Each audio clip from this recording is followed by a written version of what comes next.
Okay, I want you to picture something, just for a second.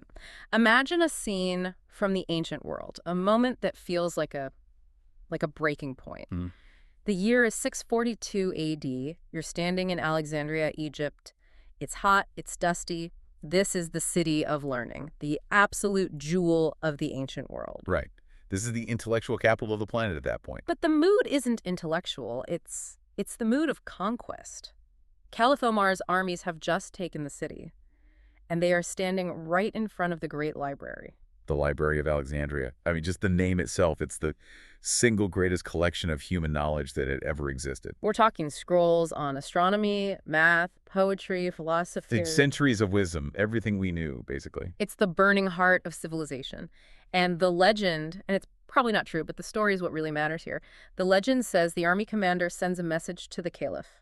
He asks, "What do we do with all these books?" A reasonable question. And the caliph sends back this just brutally simple piece of logic. He says, if these books agree with the Quran, they're useless. If they disagree, they're dangerous. Burn them. It's a moment that just makes you want to weep, right? Hmm. As a lover of history, of books, it's the ultimate act of rejecting knowledge itself. And they did. They burned them. The story goes that the scrolls were used as fuel for the city's 4,000 public baths. They say the baths were kept burning for 6 months on the wisdom of the ancients. Wow. Okay, now fast forward 1,000 years. Imagine you're a philosopher in the 18th century. It's the Enlightenment, the age of reason. Right. Everyone worships science, progress, knowledge. So you hear the story about the burning library. You should be horrified, right? You should be leading the charge to condemn Caliph Omar. Absolutely. You'd expect a passionate defense of the library, of free inquiry. But instead you stand up and you applaud. You say, yes, burn it all. He was right. And that is our shocking, completely counterintuitive entry point into the mind of Jean-Jacques Rousseau. And that's exactly where we're starting this deep dive. Why would a man who wrote books, I mean, beautiful, incredibly influential, best-selling books, want to burn libraries? Why would a key philosopher of the Enlightenment argue that the search for knowledge, the arts, the sciences, that these are the very things that are destroying us morally? It's a massive provocation. I mean, Yeah. it's designed to shock you, but that provocation is the key that unlocks, I think, one of the most complex, contradictory, and frankly, dangerous thinkers in Western history. So that's our topic today. We are exploring Rousseau's political triptych, his 3 major works that first diagnose the sickness of humanity and then prescribe a radical, some would say terrifying, cure. We're talking about the first discourse, the Yeah. second discourse, and of course, the infamous social contract. And we're not just reading the primary text, we're navigating these very deep and very choppy waters with a whole stack of serious scholarship from the Yale University Press edition, Rethinking the Western Tradition. We've got essays from the historian Susan Dunn, the sociologist Robert Bellah, the literary critic David Bromwich, and the diplomat and historian Connor Cruz O'Brien. That's a powerhouse lineup to tackle a powerhouse thinker. A lot of different angles. And our mission here is, I think, pretty significant. We're trying to solve a puzzle that has really baffled people for 2 centuries. How did this one guy, this citizen of Geneva, manage to provide the philosophical inspiration for the democratic ideals of the American Revolution? Life, liberty, the pursuit of happiness. And at the very same time, provide the operating manual for the totalitarian terror of the French Revolution. It's the great contradiction. It's like a geopolitical Dr. Jekyll and Mr. Hyde. Rousseau is, you could argue, the pivot point of our modern world. He's the father of modern democracy, but he's also, in a very real, tangible way, the grandfather of modern totalitarianism. Okay, that's a huge claim. Grandfather of totalitarianism. So let's get into the why. Why are we still talking about a guy who died in 1778? Why should you, listening to this right now, care about Jean-Jacques Rousseau? Because Rousseau isn't just talking about 18th century French politics. He's not history. He's diagnosing a conflict that is tearing us apart right now, today. He's looking at that fundamental tension between the individual who wants to be free and authentic and happy and society, which demands conformity and rules and masks. Right. He's asking the question that haunts us every time we scroll through social media or watch the news. Are we actually better off now with all our technology and our culture than we were as savages sleeping under trees? And if we can't go back, what's the price we have to pay to live together without destroying each other? Okay, let's unpack that. The diagnosis first, part one of our dive. Civilization as a mistake. And this all kicks off with the first discourse in 1750. Rousseau is, what, basically a nobody at this point? He's not the Rousseau yet? Not at all. He's a wanderer. He's almost 40. He's a musician, sort of. He copies sheet music for a living. He's done some writing, but he's no star. And he's actually walking to the prison at Vincennes to visit his friend Denis Diderot. Diderot of the great encyclopedia fame. The very same. And Diderot has been thrown in prison for writing dangerous atheistic ideas. So that sets the scene, right? The state is already locking up thinkers. The stakes are real. They are. And on the road, Rousseau stops for a rest. He opens a magazine, the Mercure de France, and he sees an ad for an essay competition. It's from the Academy of Dijon. And the question was? The question was, has the revival of the sciences and arts contributed to improving morality? Okay, and we have to remember the context here. This is the absolute peak of the Enlightenment, the age of reason. The only correct answer, the polite answer, the one that wins you the prize is yes, of course. Absolutely yes. We discovered gravity, we're writing symphonies, we're mapping the globe, we're getting more refined, more moral, more wonderful every single day. That's the expected answer. That's the easy A. That's the easy A. And every other person who entered probably wrote some version of that. But Rousseau reads this question, and he describes having this physical reaction. He said he felt dizzy, his heart pounded, he dropped down under a tree. The famous illumination of Vincennes. Right. He says he wept into his vest for half an hour, because in a flash of insight, he saw that the obvious answer was a profound lie.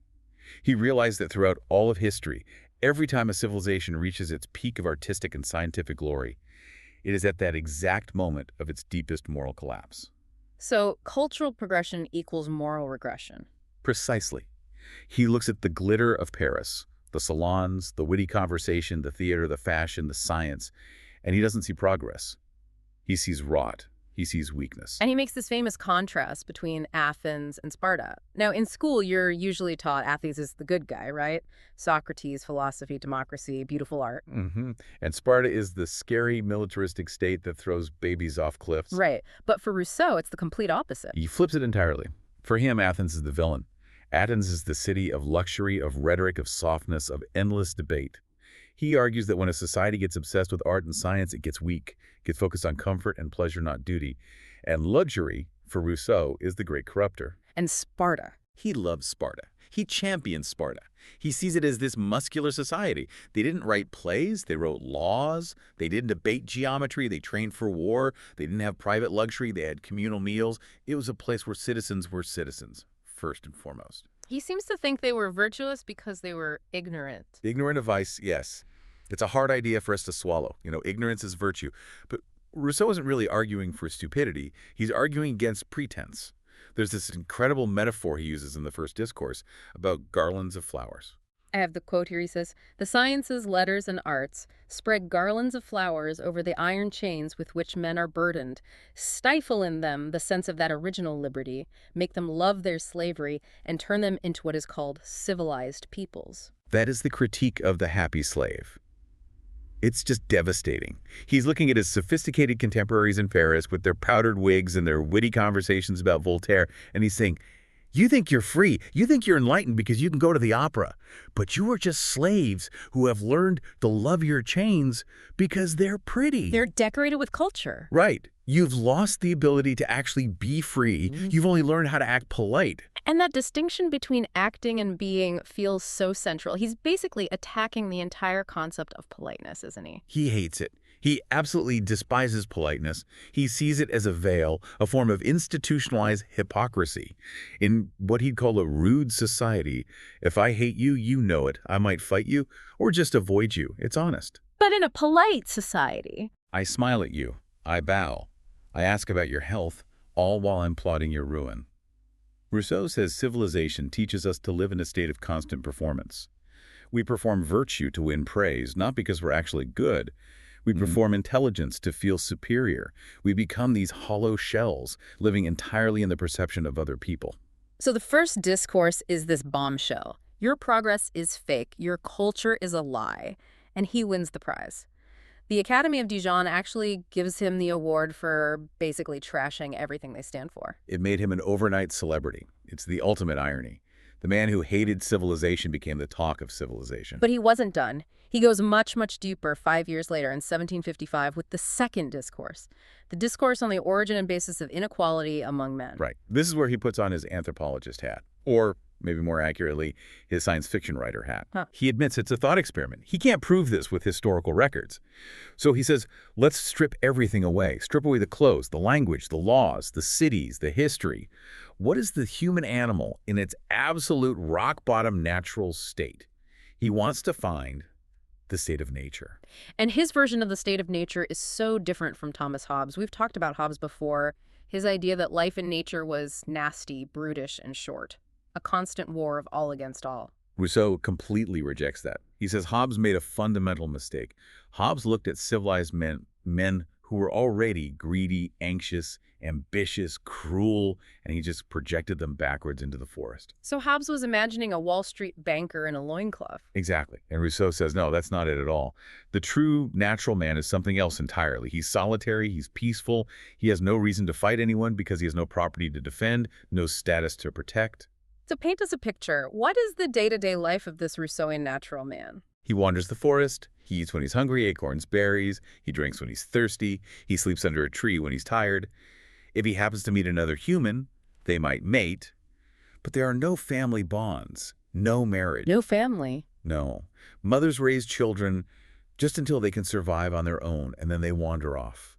There's no language, there's no memory of yesterday, no anxiety about tomorrow.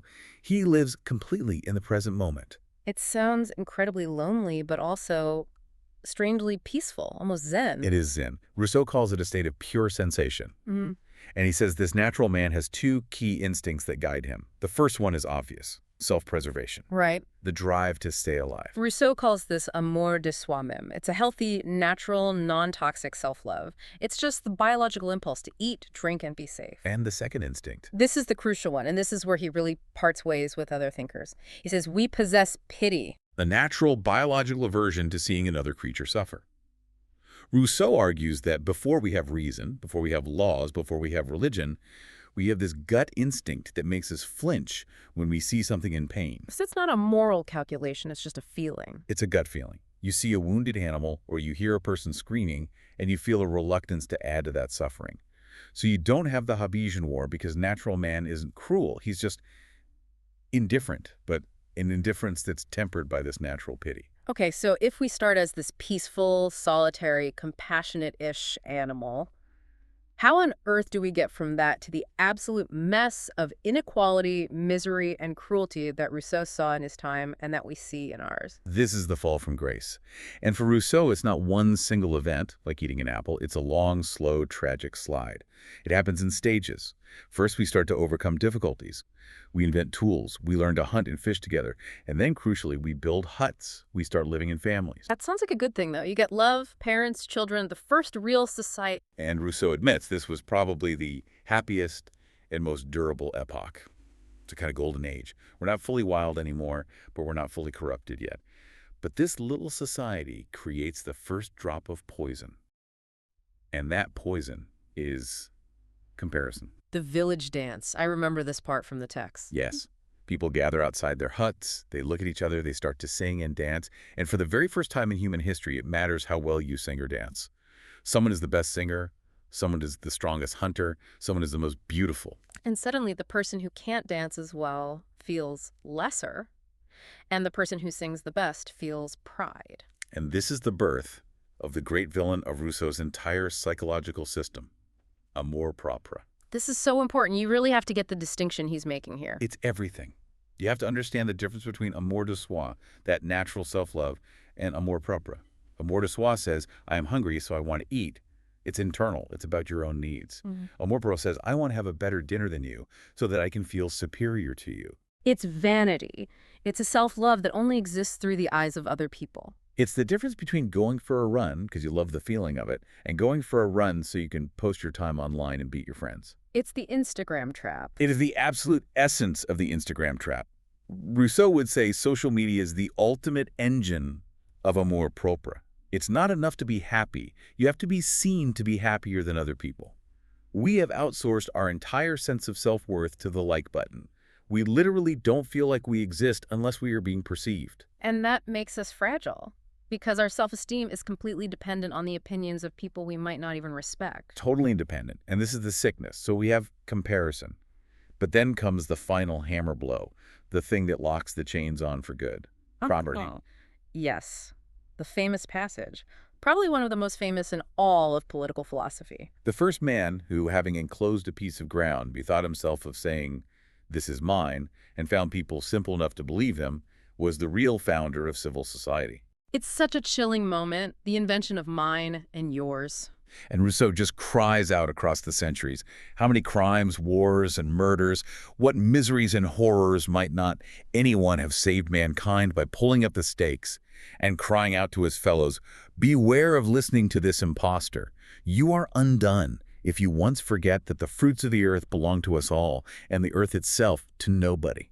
But nobody pulled up the stakes. Nobody did. And once you have property, everything changes. Yeah. You have inequality. You have the rich and the poor. And this leads to a state of war, the very same war Hobbes talked about. But Rousseau's point is that this war isn't natural. It's the direct result of property. The rich want to keep what they've taken, and the poor want to take it from them. It's chaos. And this chaos leads to what you called the trick of the rich. This part just blew my mind. He's arguing that government itself, the law, the state, wasn't created for justice. It was a scam. It's a brilliant con. Think of it like a heist movie. The rich man is sitting on his pile of stuff, and he realizes, I'm outnumbered. I have all this land and grain, but there are 100 poor people for every one of me. They could take this at any moment. He can't defend it by himself, so he has to trick his adversaries into becoming his defenders. How does he do that? He goes to the poor, and he makes a speech, a very clever speech. He says, hey, this fighting is terrible for all of us. Let's unite. Let's create a supreme power that will govern us all with wise laws, that will protect every member of the community and keep us safe from our enemies. He sells them the idea of justice and peace. And the poor, who are suffering and scared, they buy it. They say, okay, peace sounds good, justice sounds good, let's do it. And Rousseau's line is just heartbreaking. He says, all ran to meet their chains thinking they secured their liberty. They were duped. This first social contract simply turned usurpation into right. It made the rich man's theft legal, and it put the entire power of the state, the police, the army behind protecting it. So that's the diagnosis. And it is incredibly bleak. Civilization is a corruption. We are slaves to vanity and the opinions of others. Our political systems are a fraud designed to protect the wealthy. It is a total top-to-bottom indictment of the 18th century world. And you could argue it's a pretty strong indictment of the 21st century world, too. So it leaves you with this question. What do we do? Do we just give up, go back to the forest and eat acorns? And Rousseau anticipates that exact question. He asks, must we destroy society and return to live in the forest with the bears? And his answer is a very firm no. Why not? If the forest was so great, why can't we go back? Because we're changed. He's a realist in this sense. He knows we can't go back. Our passions, our needs, our bodies have been transformed. We're soft.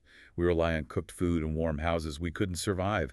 But more importantly, our minds have changed. We have reason now. We have morality. We're stuck with each other. So if you can't go back, you have to go through. You have to build a new kind of society that redeems us from the old one. Which brings us to part 2. The Cure, the Social Contract, published in 1762.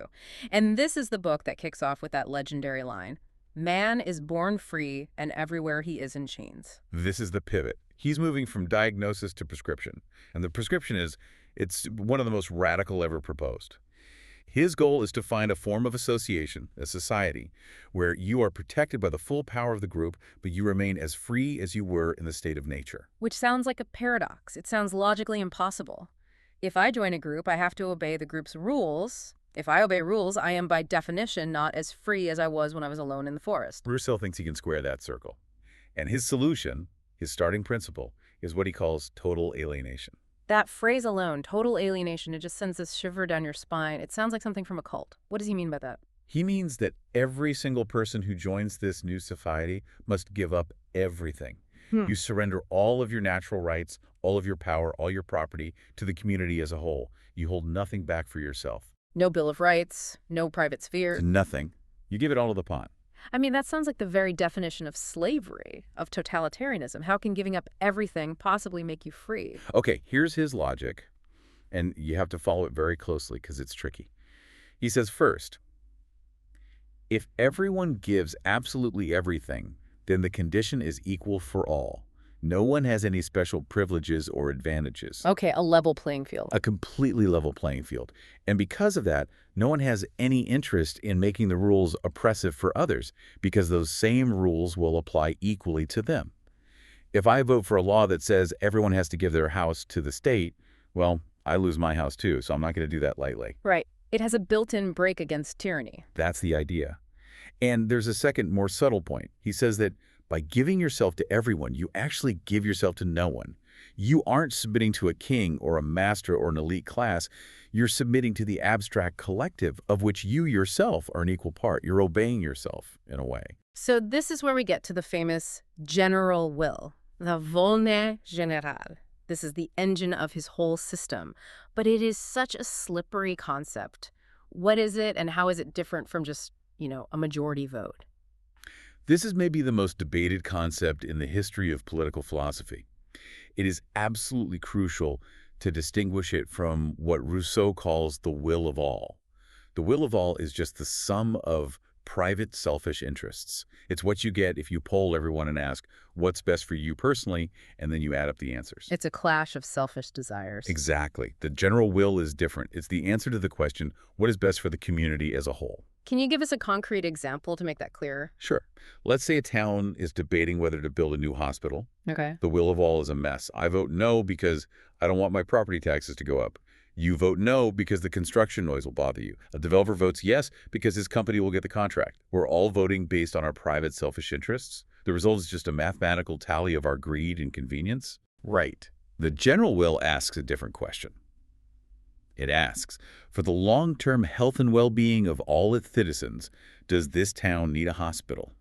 If the objective, rational answer to that question is yes, then the general will is yes, regardless of my tax bill or your peace and quiet.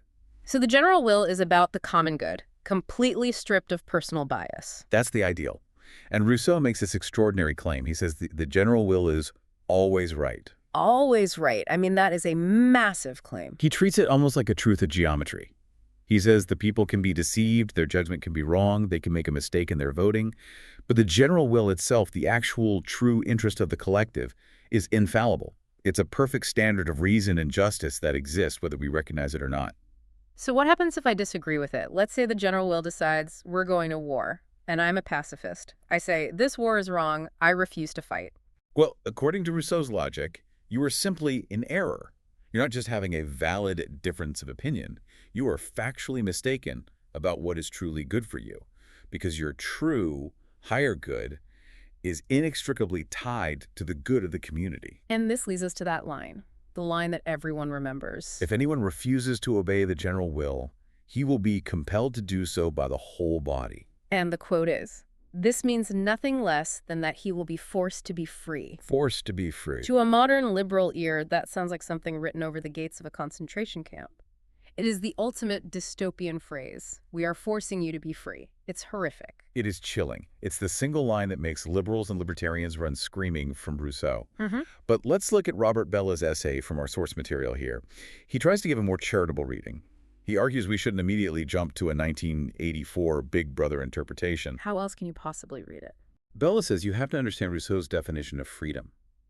For Rousseau, freedom is not license. It's not just doing whatever your immediate appetites and impulses tell you to do. For him, that is actually the definition of slavery. Slavery to your passions. Exactly. If you're an addict and you give in to your craving, you're doing what you want in that moment. But you are not free. You're a slave to your addiction. True freedom, moral freedom, is self-mastery. It's living by a law that you, in your rational mind, prescribe for yourself. Okay, I can see that on a personal level. If I force myself to get up and go to the gym instead of hitting snooze, I am, in a sense, forcing myself to be free from my own laziness. Precisely. Now just scale that up to the political level. Since you are an equal member of the sovereign community, you participated in making the law. The general will represents your own better rational self. So when the police force you to obey that law, they are really just forcing you to be true to your own higher freedom. They're saving you from being a slave to your own selfish, short-sighted impulses. It's a very clever, very seductive argument. It has a kind of airtight internal logic, but my God, it requires so much faith that the collective actually knows my better self better than I do. That is the danger zone. That is the cliff edge we're standing on. And Rousseau himself recognized that the blind multitude, the average person, isn't always wise enough to figure out what the general will is. A mob is not a philosopher. So he introduces this very strange, almost mythical figure to solve the problem, the legislator. This is the figure like Lycurgus for Sparta or Moses for the Israelites or Exactly. The legislator is a kind of super genius from outside the system. Mhm. He's not the king. He's not the government. He has no power to command people. He can't use force. His only job is to use his supreme wisdom to design the perfect set of laws for a particular people. He's the architect who draws the blueprints for the society. But the people still have to approve the laws, right? He can't just impose them. Right. And that's the problem. How do you get a bunch of ordinary, selfish people to accept these wise, often difficult, long-term laws that the legislator proposes? You can't use force because he has no army. And you can't just use reason because the people are too blind to grasp the sublime philosophy behind it all. So what does he use? He has to appeal to an authority of a different order entirely. He has to use religion. A noble lie. Essentially, yes. The legislator has to claim that the laws come from the gods. He has to put his sublime reasoning into the mouth of the immortals to persuade the people where logic would fail. Moses comes down from Mount Sinai with tablets written by the hand of God. Lycurgus claims his laws came from the oracle at Delphi. So religion is just a political tool for social cohesion, and this leads him to the idea of a civil religion. Rousseau was a huge critic of historical Christianity, wasn't he? Oh, he thought it was a political disaster. Why? That seems like a very dangerous position to take in 18th century Europe. He argued that Christianity makes for terrible citizens. A true Christian's focus is on the next world, on heaven. Their kingdom is not of this world. Rousseau says that's fatal for a republic. If Sparta is invaded, the Spartan citizen fights to the death for the city because the city is everything. A Christian citizen might say, well, earthly life is temporary. If we lose, it is God's will. True life is in heaven. Rousseau says that kind of detachment makes you a bad citizen. You need citizens who love their country more than they love their own souls. So he proposes a new state-sponsored religion, a civil religion. What are its core beliefs? It's a very stripped-down political theology. The dogmas are simple. 1, the existence of a powerful, intelligent, benevolent God. 2, the existence of an afterlife. 3, the just will be rewarded and the wicked punished. And 4, the sanctity of the social contract and the laws. Okay. And there's one negative dogma, right? Yes. The one negative dogma is no intolerance. You cannot say anyone who doesn't believe what I believe is damned and going to hell. But here's the supreme paradox. He says no intolerance, but then he lays out the punishments for not believing in his civil religion. It's the ultimate irony, and it's deeply troubling. If you publicly state that you do not accept these dogmas, you can be banished from the state. Not for being impious, he says, but for being unsociable, for being incapable of sincerely loving the laws and justice, and of sacrificing your life for your duty. Banishment is harsh. You don't belong here. Get out. But it gets even worse. Much worse. Rousseau writes, if anyone, after publicly acknowledging these dogmas, behaves as if he does not believe them, he should be punished with death. He has committed the greatest of crimes, that of lying before the laws. He advocates the death penalty for hypocrisy. In his search for perfect unity, for a society with no masks, he creates a system where the state claims the right to look into your soul, demand you profess a belief, and then execute you if your actions suggest you are lying.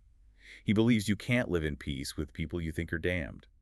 So, for civic peace, the state must enforce a kind of theological unity. And this is where it all stops being a thought experiment. Because these ideas didn't stay in a book on a shelf. They spilled out into the streets of Paris. Which brings us to part 3, the legacy, the French Revolution. And this is where we really have to turn to Conor Cruz O'Brien's analysis. He makes this brilliant distinction between the nice cop Rousseau and the tough cop Rousseau. Break that down for us, because Rousseau was also a huge celebrity for his novels and his ideas on education, right? Oh, a megastar. Yeah. The nice cop is the Rousseau of novels like Julie and educational treatises like Émile. He's the sentimental lover of nature. He's the guy who convinced aristocratic French mothers to stop swaddling their babies and actually breastfeed them themselves. He taught people to go for walks in the woods, to value authenticity, to cry, to feel their emotions deeply. He was the superstar of feeling. But when the revolution came, they didn't reach for the nice cop. No. When 1789 happened, and especially when things got bloody and desperate around 1793, they reached for the tough cop, the Rousseau of the social contract. Maximilien Robespierre, the architect of the Reign of Terror, he practically worshipped Rousseau. He reportedly kept a copy of the social contract by his bedside.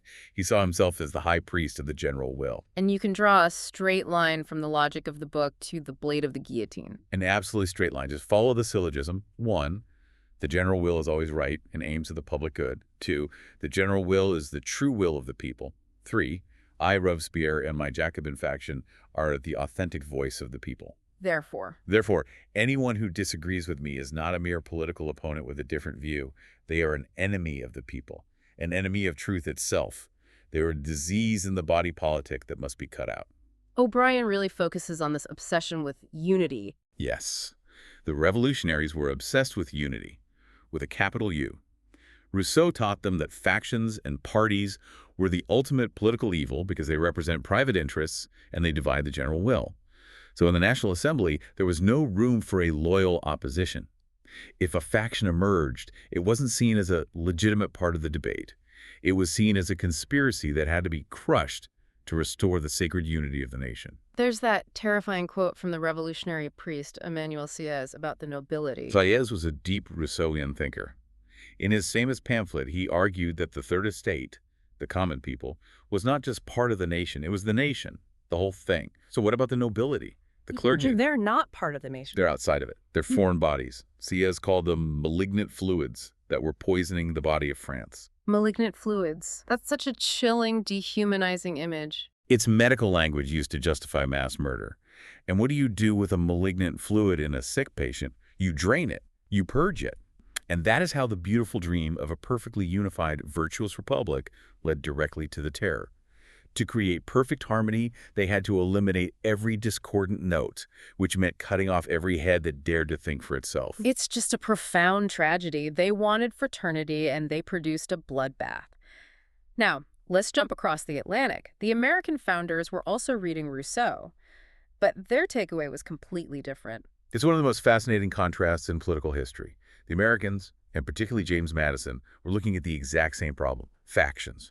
Self-interest, division. They were not naive. They knew people were often selfish. This is the core of Federalist number 10. Exactly. Rousseau's solution to the problem of factions was essentially eliminate them. Use civic education and a civil religion to force everyone to think only of the general will. Purify the state. Madison looked at that and said, that's insane. You can't eliminate factions without eliminating liberty. He has that famous line, liberty is to faction what air is to fire. You get rid of the air, the fire goes out, but you also suffocate. Right. So Madison's solution is the polar opposite of Rousseau's. He says, let's accept that people are selfish. Let's accept that they will form parties and groups to pursue their own interests. The goal is not unity. The goal is management. You design a system with checks and balances. You set ambition against ambition. You make the branches of government fight each other so no single faction can ever take total control. It's a much more cynical or maybe just realistic view of human nature. It absolutely is. Rousseau wants a perfectly tuned choir, all singing the same note in perfect harmony. Madison designs a raucous jazz band where everyone is soloing and clashing, but the underlying structure of the song holds it all together. America chose managed conflict. Revolutionary France chose the violent imposition of unity. But O'Brien throws a little curveball in here. He suggests that Thomas Jefferson, of all people, might have been a kind of closet Rousseauian. Jefferson's the wild card. He was the American ambassador in Paris during the lead-up to the Revolution. He breathed that air. He never cited Rousseau directly. That would have been political poison in deeply religious Protestant America. But you look at his ideas, that radical belief in the absolute sovereignty of the people, his deep suspicion of any kind of elite, and that streak of hardness. The tree of liberty must be refreshed from time to time with the blood of patriots and tyrants. That does not sound like James Madison. That sounds like the tough cop Rousseau. And Jefferson's whole idea of an American civil religion, sacralizing the Declaration of Independence, the flag, the ideals of liberty, it feels very Rousseauian. But ultimately, the American institutions Madison built, the Senate, the Supreme Court, the separation of powers, they contain that radical energy. In France, the old institutions shattered, and the Rousseauian energy just ran wild. And then you have Edmund Burke, the great Irish statesman, watching all of this from London in absolute horror. Burke is the great anti-Rousseau. His book, Reflections on the Revolution in France, is a direct assault on everything Rousseau stood for. He famously called Rousseau the professor of vanity. Vanity. That's deeply ironic, given that Rousseau wrote the book on the dangers of vanity of amour propre. Burke's point was that Rousseau's entire philosophy was the ultimate expression of individual vanity because it taught every person to tear down centuries of tradition and trust only their own private reason and their own good heart. Rousseau says, look inside yourself, you know what is right. Burke says, no, you don't. You are a foolish, limited individual. Wisdom doesn't lie in your heart. It lies in history, in custom, in the church, in the accumulated experience of your ancestors. For Burke, a person untethered from tradition was a monster. A monster. Hmm. He believed that if you strip away all those garlands of flowers, the manners, the traditions, the social hierarchies, the myths, you don't end up with a noble savage. You end up with a savage. Get the guillotine. This has taken us from the Library of Alexandria to the Reign of Terror. I want to bring this home, to land the plane in the present day. Part 4. Psychological insight. Why does Rousseau still feel so relevant? Why do I feel like he's explaining my social media feed? Here we can turn to David Bromwich's essay. He makes the case that even if you think Rousseau's politics are a complete catastrophe, his psychology is terrifyingly modern. Bromwich hones in on this idea of the self without property. Which goes back to that idea that you are not your stuff. Rousseau is the first great critic of the consumer self, of the self defined by its external properties. He's challenging this idea that we've come to accept, that myself is identical with my job title, my car, my clothes, my zip code, my number of followers, my list of awards. Rousseau looks at all of that and says, this is all amour propre. It's all a performance. It's not you. It's that feeling of emptiness when you're alone in a room without your phone. That question of, who am I when no one is watching, when I'm not being perceived? And Rousseau would say, you don't know, because you've forgotten how to just be. You've forgotten how to practice that simple self-love, amour de soi. You only know how to love your reflection in the eyes of others. His whole project is this desperate search for authenticity, for stripping away the layers of social paint to find the real person underneath. But is that even possible for us anymore? Robert Bellah, in his essay, comes to this almost melancholy conclusion. He says Rousseau basically exposes an unsolvable tension at the heart of the modern soul. He calls it the tension between the solitary walker and the citizen. On the one hand, we have this deep yearning to be the solitary walker. We want to be unique, special individuals. We want to be left alone to express our inner truth. We want to be the artist in the woods, free from society's oppressive rules. But on the other hand, we know we're citizens. We need society. We crave community. We want the warmth and safety of the group. We want to feel like we belong to something bigger than our own tiny selves. we want to be free individuals, but we're terrified of being lonely. We want to be part of a community, but we resent having to follow its rules. And Rousseau himself is the perfect embodiment of that contradiction.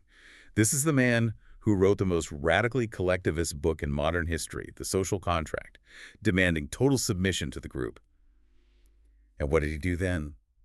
He spent his final years as a recluse on an island, walking alone, cataloging plants, dreaming of solitude, and writing a book called Reveries of the Solitary Walker. He couldn't solve it for himself. He designed a perfect system that he himself couldn't live in. He couldn't.